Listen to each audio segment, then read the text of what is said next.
To make you aware, this podcast will contain conversations around mental health and well-being and could include issues of a sensitive nature.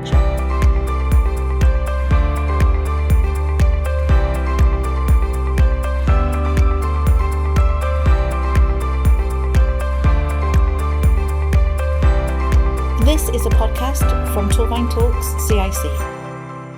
Welcome then, hello. Hello everyone, we do hope that you are well. It's a bit of a different one for us this time. Every single episode that we've done so far has been different in some way, and this one is another different one because it's National Grief Awareness Day on the 30th of August. And I'm sure you all know this podcast doesn't all get made in one day. So Patrick has been out on the road, haven't you? Yeah, visiting all the grief support groups across Torfaen in Merchants Hill Baptist Church, in Bethlehem Chapel in Blaenavon, TLC Wellbeing Centre and Richmond Road Baptist Church too. We've tried to cover it so there's at least one bereavement or grief group in each area of Torfaen. Yeah. So we've got Cwmbran, Pontypool, and then going up to the Valley Centre, Blaenavon. So it's recognising, and we do know there's other support groups, because we're going to mention Nodfa Church later on as well in Aberystwyth, and their grief course. We will mention that a little bit later. But you've been attending these groups, and they run at least once a month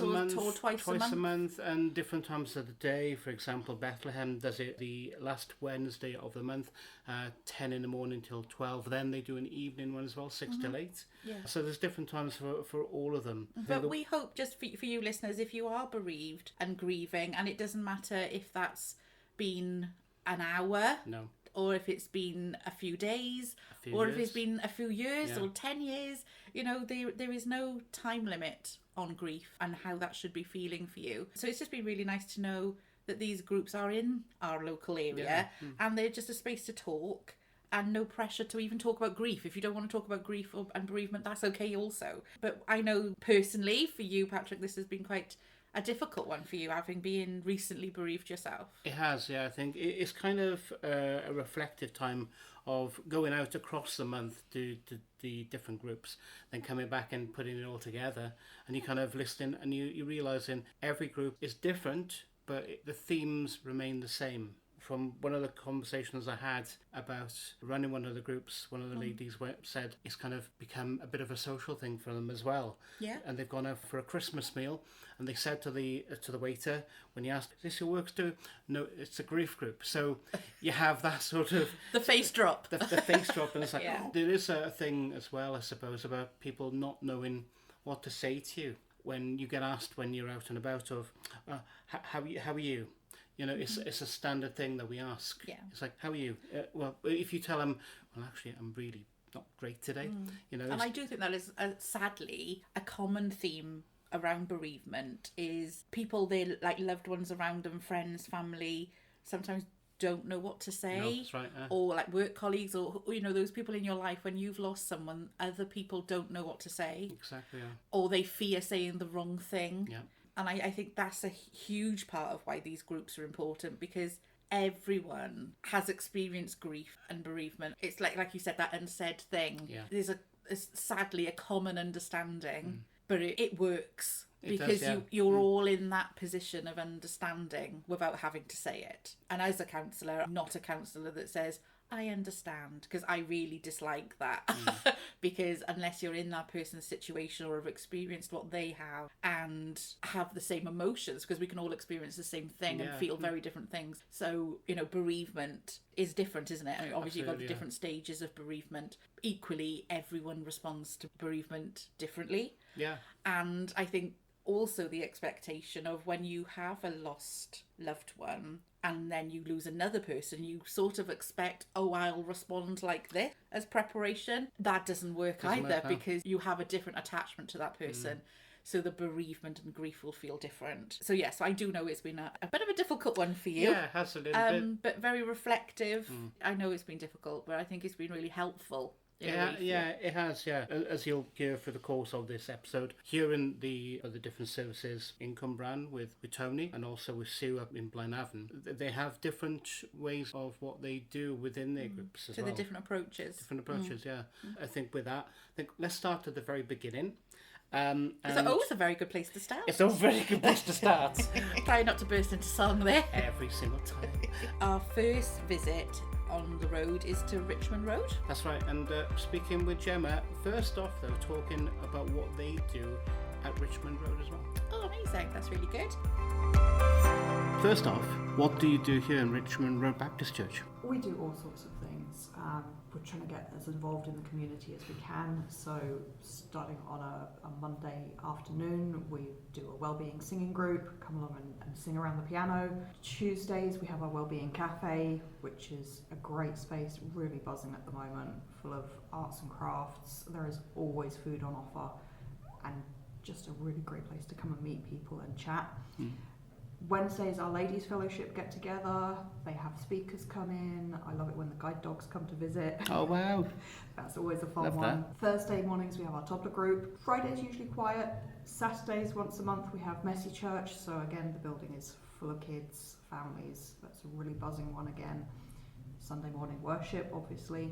We've recently started our bereavement group. Yes. So, can you explain to people what would actually happen at a bereavement group? Because when you've lost somebody, you do go through those stages. How does the group help with that? So it's quite a new group, but the aim is just to get some of that peer support. So many people, when they're recently bereaved in particular, find they're feeling things they've never felt before, they're dealing with situations they've never had to deal with before.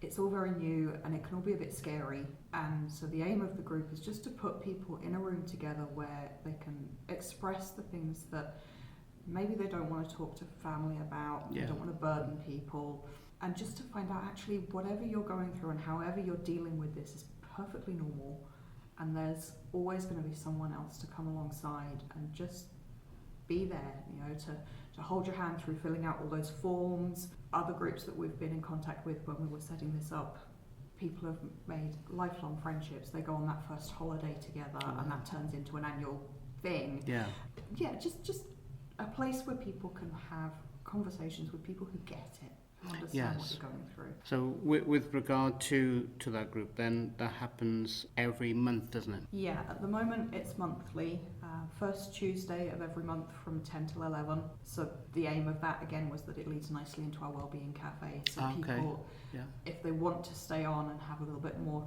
companionship, a little bit more friendship, there's the opportunity to stay, because that runs from 11 till 1. Bereavement group from 10 till 11 is just that space where everyone in the room has been through something similar and gets where you're coming from. What would you say to somebody if they were thinking about coming and they're a little bit anxious, apprehensive? Perfectly normal. I don't like going new places myself. It's always a bit scary the first time you step through the door. But honestly, everyone at the group is so friendly. It's such a warm and welcoming place to be. All of our volunteers have gone through a training program with Crews, who are national bereavement champions. So not only have they got personal experience, they've also had that little bit of levelling up on how to handle situations that might not be quite like their own. Yes. So there'll always be someone who can sit and chat with you, and there's absolutely no pressure. If you want to come in for 5 minutes, have a cup of coffee and leave again, that's absolutely fine. If you want to stay all day, we can probably make that happen. Although I do have to go home at some point. People will be here until probably 7 o'clock in the night now, you realise that, don't you? Yeah. It is just a safe space really for people to come and talk to with, I hate the word like-minded people, but people who've gone through that same process, isn't it? Yeah, people who understand where it's okay to be feeling however you're feeling and to be dealing with your grief and however you're dealing with it. Yes, that's right, yeah. It's different for everybody. Yes, that's right. And that can be difficult to navigate sometimes, especially we've talked to a few people already whose family are dealing with their grief in very different ways, and that can be quite lonely actually if you're not doing what everyone around you is doing, or you're not feeling the way other people around you are feeling. So it's good to have that space to come and be with other people who get that. First Tuesday of every month from 10 till 11. Okay, and if people want to get in contact with you for any reason, how can they do that? Best way is probably through our Facebook page. There's multiple of us who check those messages, so there'll usually be a pretty quick response, and that's just facebook.com/Richmond Road Baptist Church. Gemma, thank you. Thank you. I'm out and about today then in Two Locks in Cwmbran. I've come to the TLC Wellbeing Centre to talk to Tony about what they do here and the services they offer, especially with regards to bereavement. We run a wellbeing centre on the outside of the church, on the whole of the church. And that wellbeing centre is to look for the whole well-being of all people. We provide food, we fair share.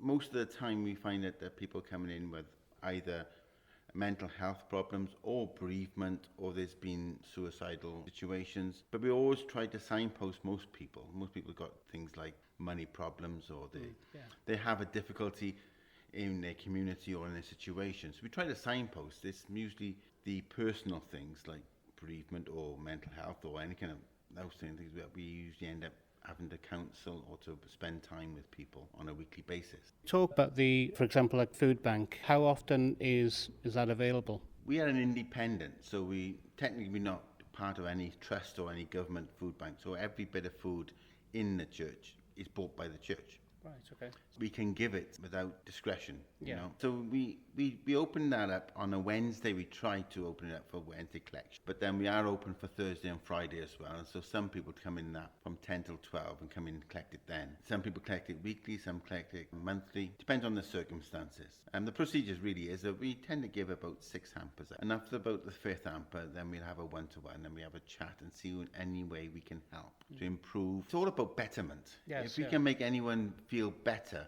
wherever they are on that day, but I find in well-being is really about the betterment of a person. Yes. Trying to bring that betterment out to improve them. So this is how the food, we don't actually call it a food bank, we call it our hampers. Yes. Because we're independent. And it's up and down. And we can do dozens of them, and then some like 8 or 9. So it depends on the circumstances of the day. Never run out of food so far, and we've always had to buy it ourselves. We've had some help in the past from supermarkets and different organisations, but it's always been my food year for people.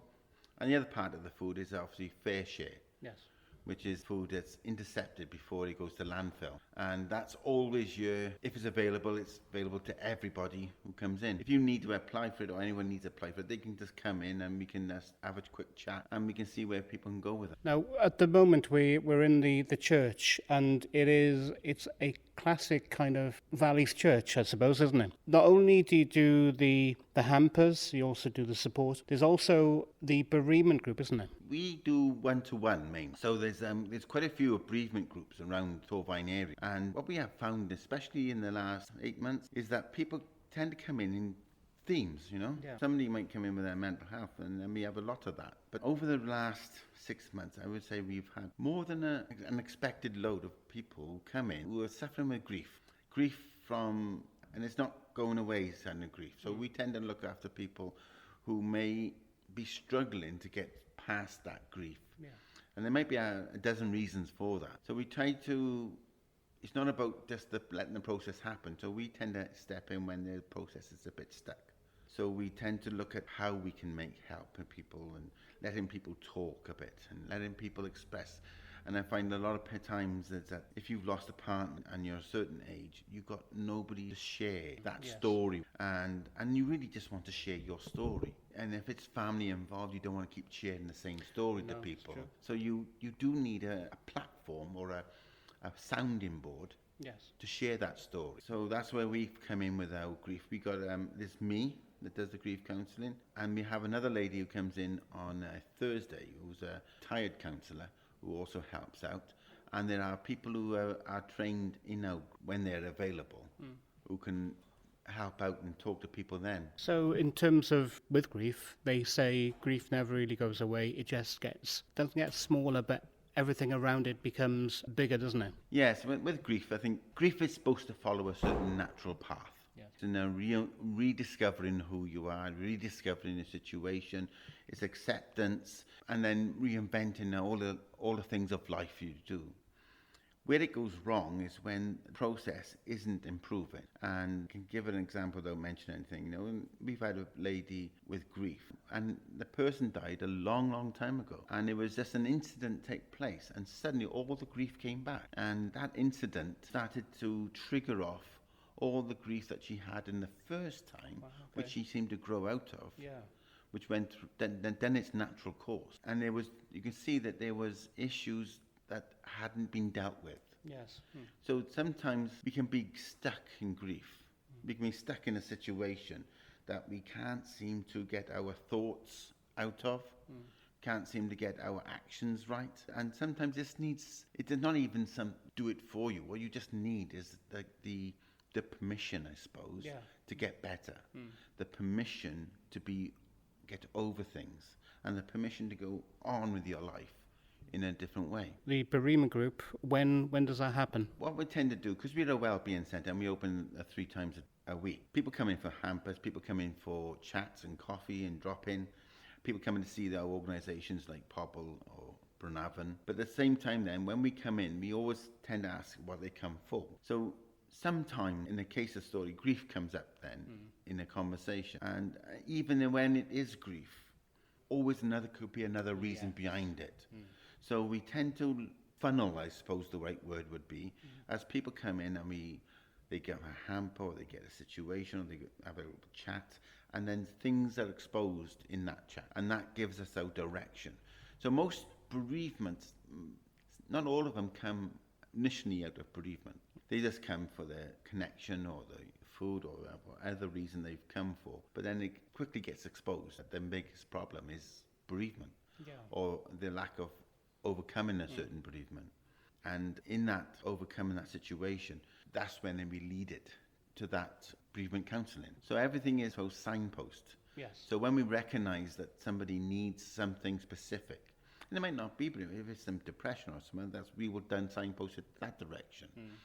So we tend to try and identify what the need is, and then step in with that situation. A little bit like, I suppose, like a triage kind of service in a way, isn't it? That's right, yeah. I would say that most of the things I do is more triage.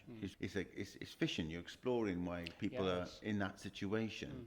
And not everything that people say is what they really feel. And it takes a little digging and a little bit of poking around, and you start to think, there's more going on here. And you discover what that is. And most people will actually deal with themselves. Once it's revealed, they start to deal with it. They start to come through it. And when they analyse and look, this is where I am, this is the situation. Most probably try to put it in a drawer and pretend it's not existent. But when they start to face it and start to look at the situation, most probably talk to themselves about it. And that's all we do, is make that environment where people can start considering their situation, considering where they are, considering all the facts of the situation, and then asking them again, see, where are we with it? Where are you going with this? And then trying to bring that closure to their life and understanding where they're going to be in the future and trying to give them a future. Oh, absolutely. So the Wellbeing Centre, when is it open and how can people get in contact with you? The Wellbeing Centre is open Wednesday, Thursday and Friday, 10 a.m. till 12 p.m. And my number's available in the area. I'm also the pastor of the church, so I'm easily found on that number. And we are on Facebook as well, the Wellbeing, and you can contact us through there. But most people just turn up. If you can be around that time and turn up, and you come in and you might say, and we'll talk to you, see why you've come and what we can help you with. Is there anything we can do, or do you just want a cup of coffee?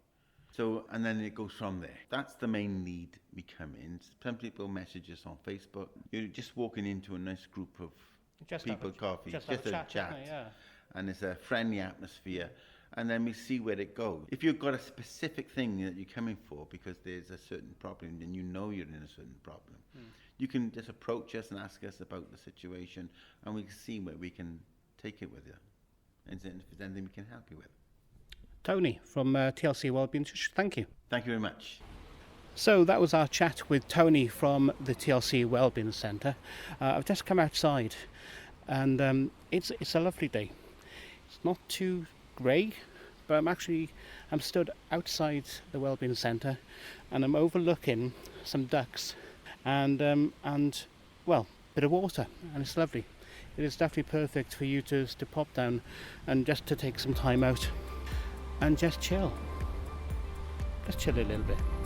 If you'd like to be involved in the podcast, please message or voice note on WhatsApp. Our number is 07851 138 610. So that was Patrick there talking to the lovely Gemma from Richmond Road Bereavement Group and the lovely Tony as well from TLC. The Balloon Man. The Balloon Man from the TLC Wellbeing Centre in Cwmbran. Really, really lovely to hear them talking there, and I think it really does come across that there is no pressure. And I think like what you said about that kind of social aspect to it. Yes, yeah. And yeah, as we said earlier, there's that kind of undercurrent of understanding of we all know we're grieving. Yes. And you can talk about it or you don't want to talk about it.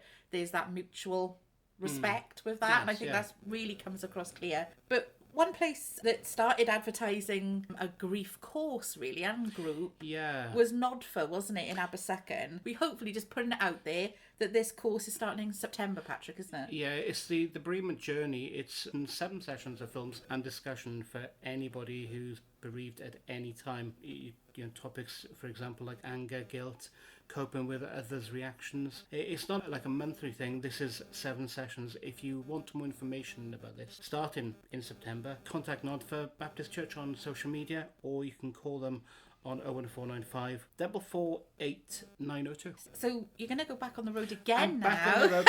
Get back in that car.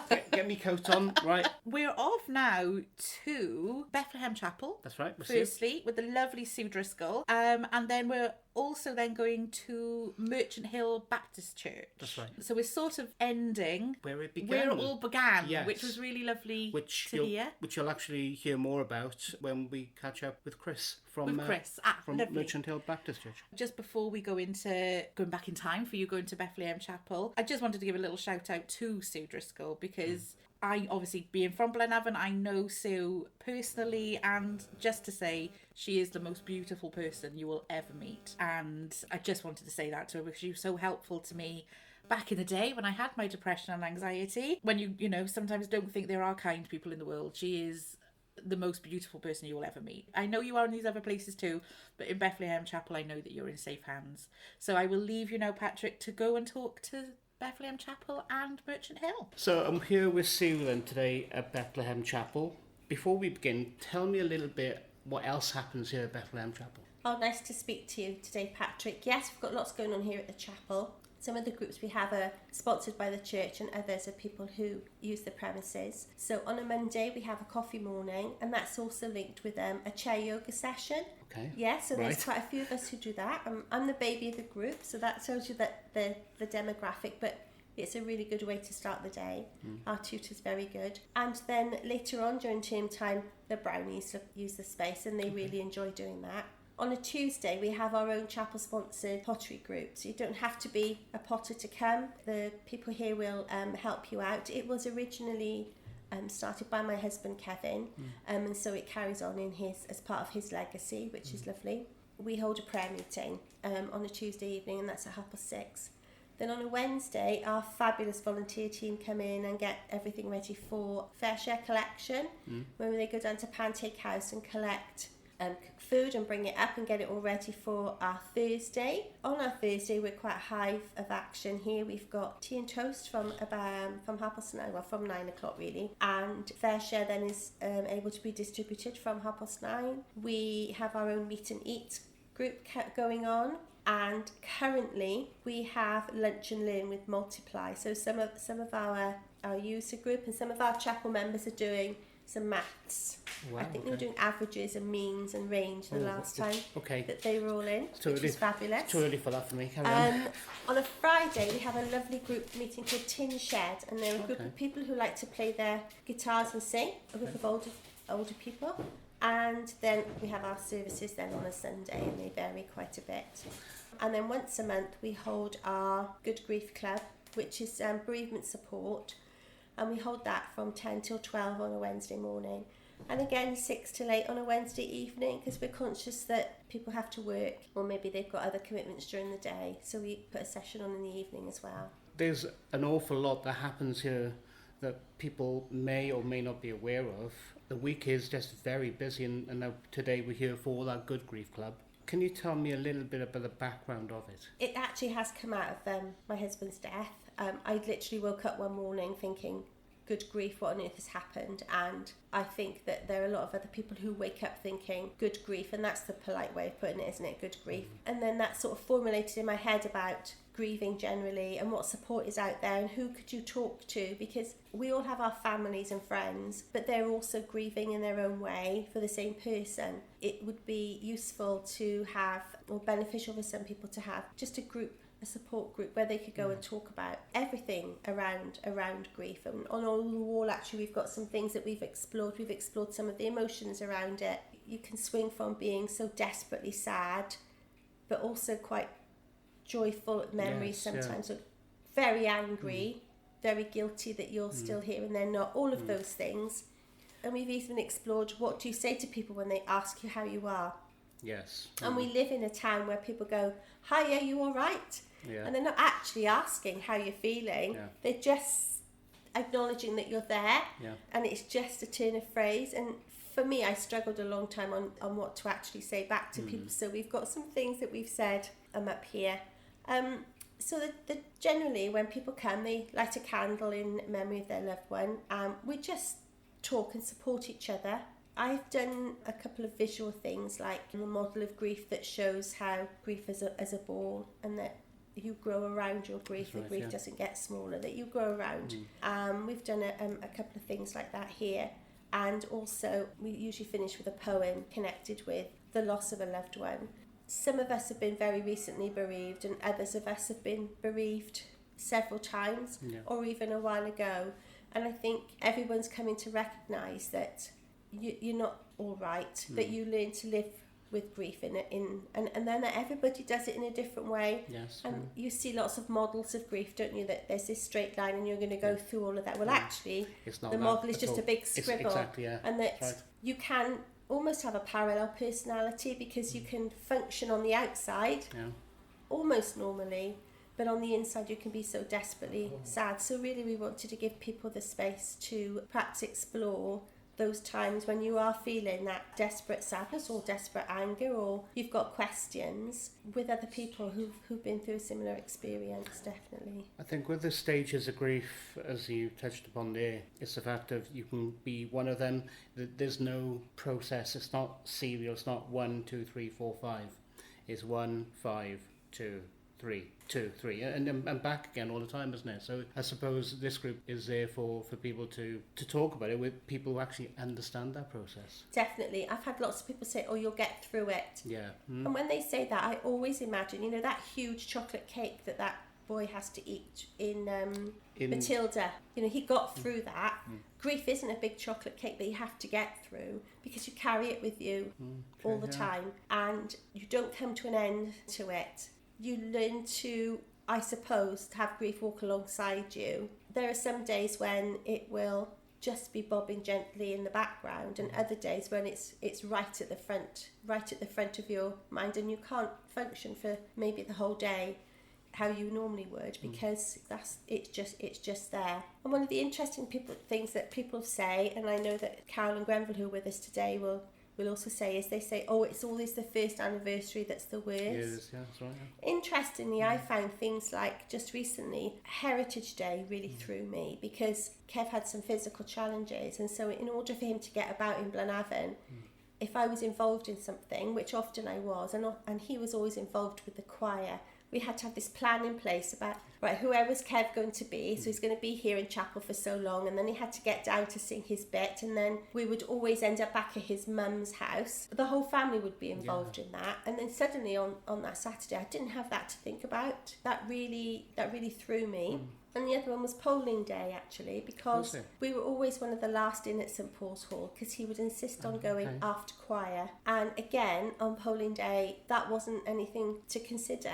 And those 2 days probably caused me to step back and take a breath, more than, we'd already had the first birthday, we'd already had the first Christmas. Most of us in the family have had our first birthdays without him. So I think it's having a space for people to say, well, actually, I wanted to ring my mum or my dad or my husband today because I saw this and I thought they'd be interested in it. Or I think that having a space where you can discuss that without others thinking, well, you should have got over it by now, which I also think is something that... It can be very triggering sometimes, because I'll be honest, somebody said that to me during the first year of my mum passing. It was like, well, you know, it's always about you. It's like, well, yes, it might be at this moment, but I'm not really putting it about me. I was never mentioning the fact of it was about her all the time. But this person had just started that kind of the narrative I was talking about it all the time. It's quite a difficult thing sometimes to navigate, isn't it? It's difficult to navigate within family, really, as well. Because, you know, we've all got the same experience. Both my sisters, my brother, myself, we've got the same experience of our parents passing, in that they passed, but we were in at different points of our lives, but also at different points at that moment that it happened. That and so our perspective is different. So, for example, when my mum died, Davina, she'd had the opportunity of being with her most of the morning, and it was an ordinary day, you know, for them. So that also has a bearing on what your perspective is within a family. So sometimes it's hard within a family to talk about something because maybe you feel you had a missed experience or a missed chance or a missed opportunity that you can't really explore with somebody because you don't want to hurt their feelings or again make it about you or make it about them, but just say, you know, I was really upset that I didn't get that opportunity, or if I had known, because sometimes that's how we feel, don't we? We look at hindsight and think, oh, if I had known. The what ifs. What ifs. Definitely. So this is what this group is here to explore. We haven't got a set recipe. We're not following any courses. We don't particularly show any videos. We talk about our loved ones. We've played music that they like. We bring cakes in that they like. We like that bit as well. And that's really very much what we've, just where we are with it. What would you say to somebody who's listening to this now and thinking, I've lost somebody, it could be a year, it could be 2 years, it could be 10 years, and they're still struggling. What would you say to them to make that first step to come to a group like yours? I think literally take that first step and do it for yourself and do it for the person that you've lost in their memory almost, to come and explore everything, come and remember them with us, because I think we all have a fear that other people will forget them or that we'll forget things about them.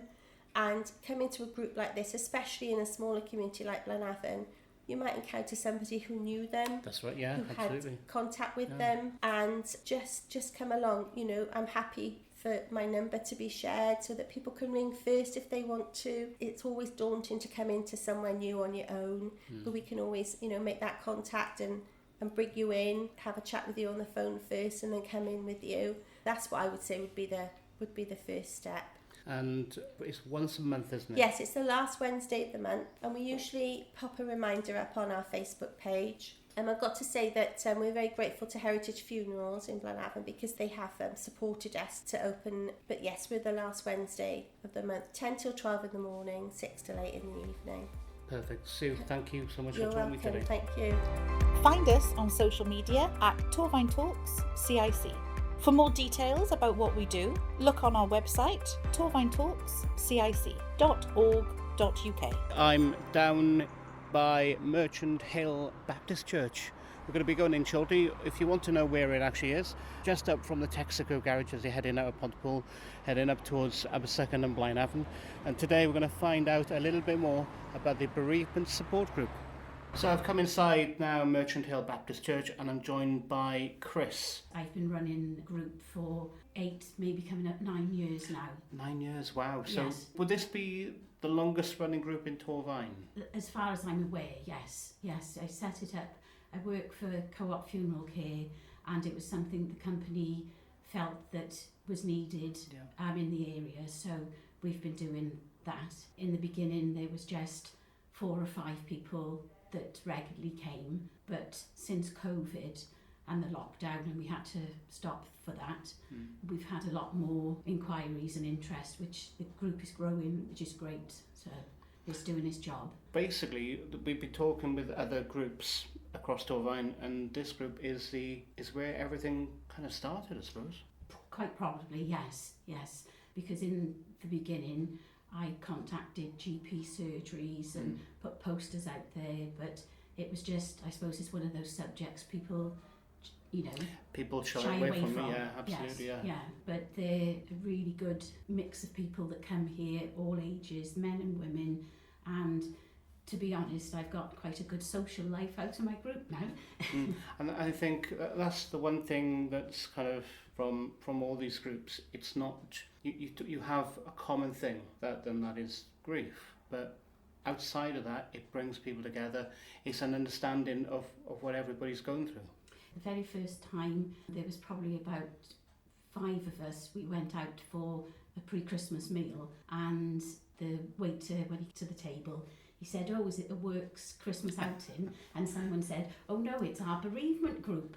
And the poor waiter was horrified because we were all enjoying ourselves and what have you, and people don't associate that with absolutely no. with grief. And you know, some days you can come here and you know people are very upset, we're crying. Other days, you think they're laughing that much, are they really in the right place? Because I think what people don't understand about grief is it stays the same. It never really goes away, but what you surround yourself with, that grows. And I suppose groups like this are part of that, aren't they? Yes, absolutely. And I often say to people that sometimes it can be just the minor things that set you off. You think you could be doing great for weeks or months, and then suddenly something brings you right back to that day. It's theirs and it's intense.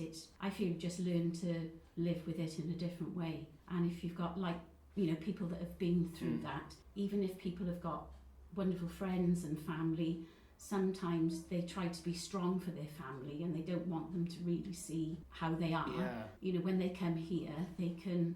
It's an understanding between everybody who knows this is, some days you'll be good, some days not so good. Yes.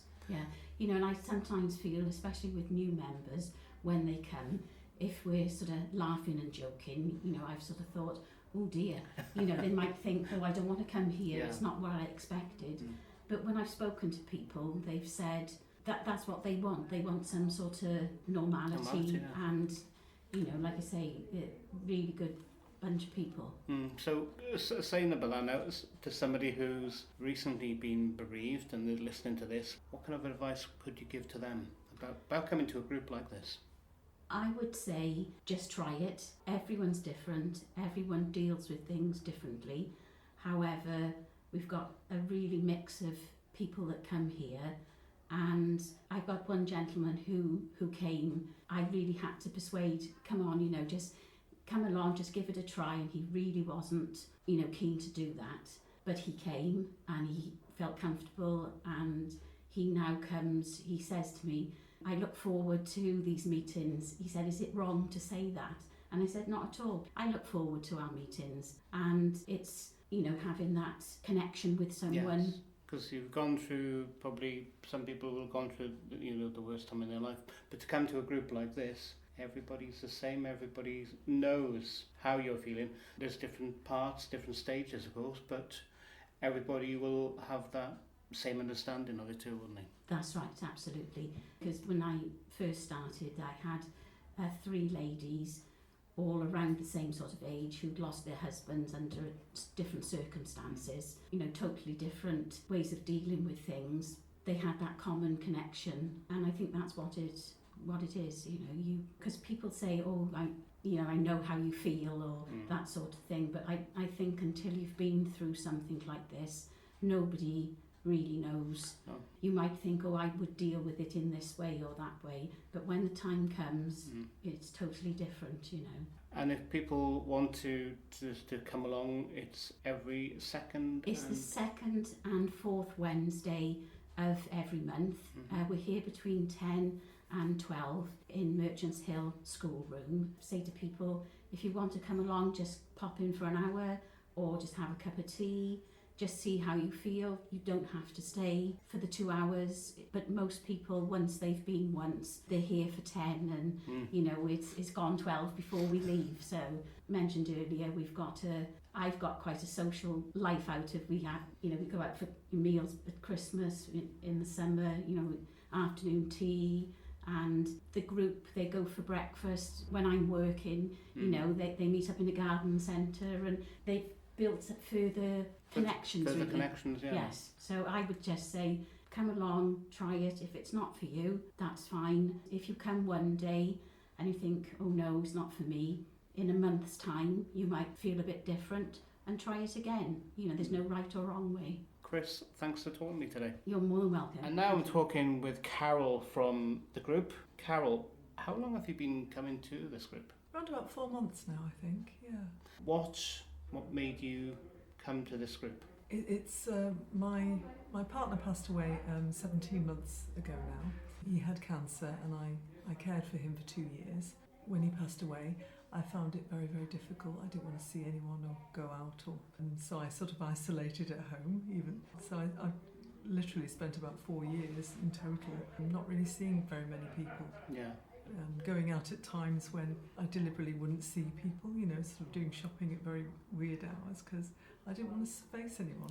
And because sometimes people, they don't really know how to approach you either. Because if you see friends out and about, they're like, oh, do I talk to Carol? Or and also when people do approach you and they want to talk, and at that stage perhaps you're not ready because it's too overwhelming, because you don't want to break down. No. You know, it's hard. It really is hard. It's a bit of a fine line sometimes, isn't it? It is, yeah. And people are very kind, but sometimes that kindness is worse than when people are not so kind. Not so kind, yeah. Yeah, if you see what I mean. Sympathy can be overwhelming at times, you know. So what do you think you get from being part of this group? Very, very close friendships, support, and also a feeling that we're all in this together, and that it's okay to have a laugh. You shouldn't be ashamed to have a laugh, because the very first time you feel a little bit guilty because you think, I should still be so... Yeah. And you are. The pain is still there. But the others are feeling exactly the same way. But this is a bit of a respite from that feeling, you know? So you have a lot of fellowship here and care and support.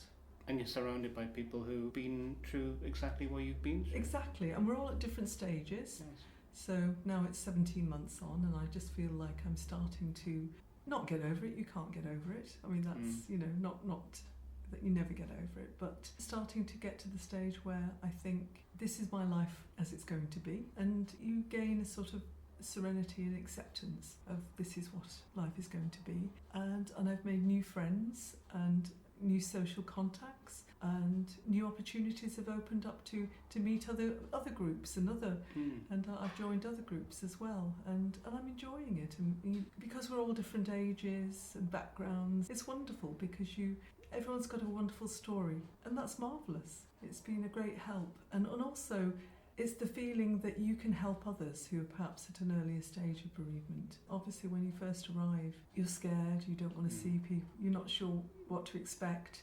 You think, my goodness, is everyone going to be sitting around crying, you know, because it's going to be too much. But then you get a warm welcome, you get a warm cup of tea and lovely biscuits, you know, and it's a safe place to cry if you want to cry.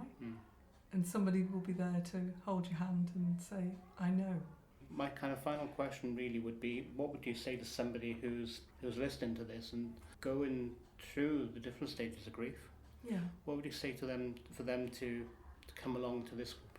Come along when you feel ready. That could be now, it could be a few weeks after bereavement, it could be a few months, it could even be a few years. But come when you feel ready, and there's going to be a warm welcome, and you're going to feel like you're part of a family, a supportive family. Carol, thank you. No problem. Back outside now, as you can probably hear, from talking with the Merchant Hill Baptist Church Bereavement Group. The one thing I've noticed with talking with all these different groups is everything is the same.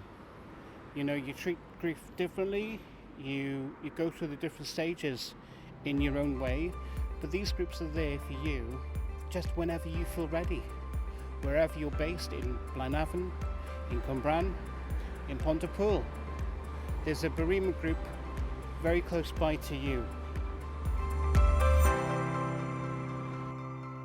So that was really lovely to hear there from Chris from Merchant Hill, just to understand where it all started. really, which is where we're ending, weirdly. Yeah, because all those other groups that we've spoken to, quite a few of them, they've been to that group to find out how they've done it there. Yes, and it's just recognising and knowing the numbers of the people that are turning up to these groups is so needed. Absolutely. Within our community. And if you are a bereaved person listening to this, we hope that it's been supportive for you to know what's in the area and to know that people like ourselves are here to listen. As mentioned, with Torfaen Talks CIC, we do offer our counselling service, and it's a pay-as-you-can service, which is, pop-up locations throughout Torfaen if needed for you. But there's also national charities that are also there to help. That's right. For Crews, for example, they do have well. helplines for people who are bereaved. But please know, we hope that this podcast wasn't triggering any shape or form for you. Like we said, Patrick himself has found this difficult in talking to people and being around talking about grief at times, but also recognising it feels supportive. Yes, absolutely. At the same time. So please know that these organisations and groups are out there for you. And if you feel you need any support like that, then please don't hesitate to get in touch and we can point you in the right direction. But that leaves us for today. Yeah, that's the end of the podcast. The end of the episode for this episode. If you would like to be on an episode, get in touch with us on our website, torfaentalkscic.org.uk. Same on social media, just search for Torfaen Talks CIC. We're on TikTok, very demure.